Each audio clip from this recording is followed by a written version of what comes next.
नमस्कार। दिल्ली के दिल में बसा एक ऐसा क्लब जहां सदस्यता मिलना किसी वीआईपी पास से कम नहीं माना जाता, जहां देश के बड़े नेता, बड़े अफसर, सेना के टॉप अधिकारी, उद्योगपति और न्यायपालिका से जुड़े दिग्गज एक ही छत के नीचे नजर आते हैं।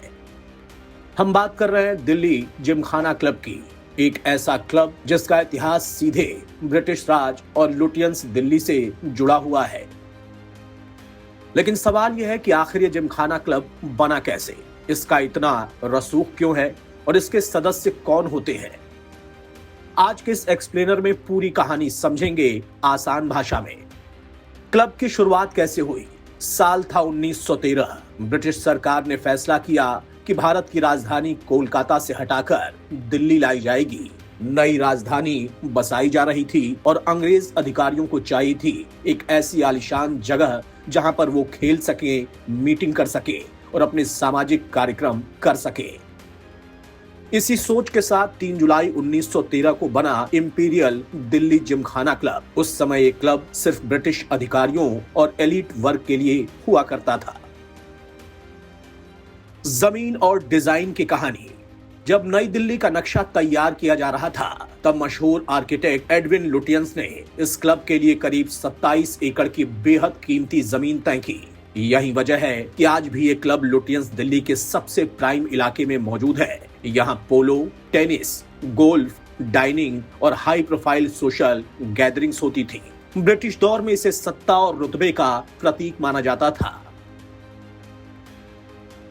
आजादी के बाद क्या बदला? 1947 में देश आजाद हुआ और इसके बाद क्लब के नाम से इंपीरियल शब्द हटा दिया गया। तब इसका नया नाम पड़ा दिल्ली जिमखाना क्लब। धीरे धीरे भारतीय नेताओं, अफसरों और सेना के अधिकारियों की एंट्री बढ़ी और क्लब भारत के सबसे प्रतिष्ठित संस्थानों में गिना जाने लगा।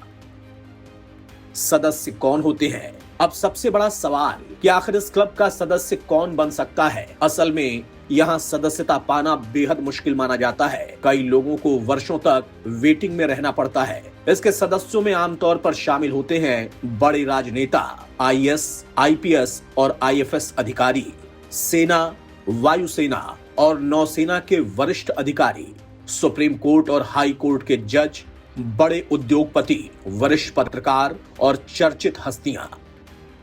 मीडिया रिपोर्ट्स के मुताबिक क्लब से जुड़े प्रमुख नामों में राहुल गांधी, स्मृति ईरानी, सुरेश प्रभु, पूर्व रॉ प्रमुख एएस दुलत और फिल्म मेकर शेखर कपूर जैसे नाम भी चर्चा में रहे हैं।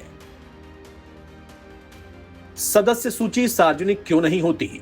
दिल्ली जिमखाना क्लब एक सेक्शन 8 नॉन प्रॉफिट कंपनी की तरह काम करती है, यानी ये कोई सरकारी संस्था नहीं बल्कि एक निजी सदस्यता आधारित संस्था है। इसी वजह से इसकी पूरी सदस्य सूची सार्वजनिक नहीं की जाती। क्लब का कहना है कि सुरक्षा और गोपनीयता के कारण सभी सदस्यों को डायरेक्टरी आम लोगों के लिए उपलब्ध नहीं होती।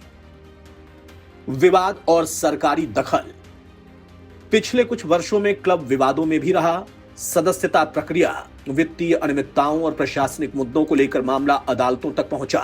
इसके बाद कॉर्पोरेट मामलों के मंत्रालय यानी एमसीए ने हस्तक्षेप किया और पुरानी जनरल कमेटी को हटाकर प्रशासकों की निगरानी में क्लब का संचालन शुरू हुआ।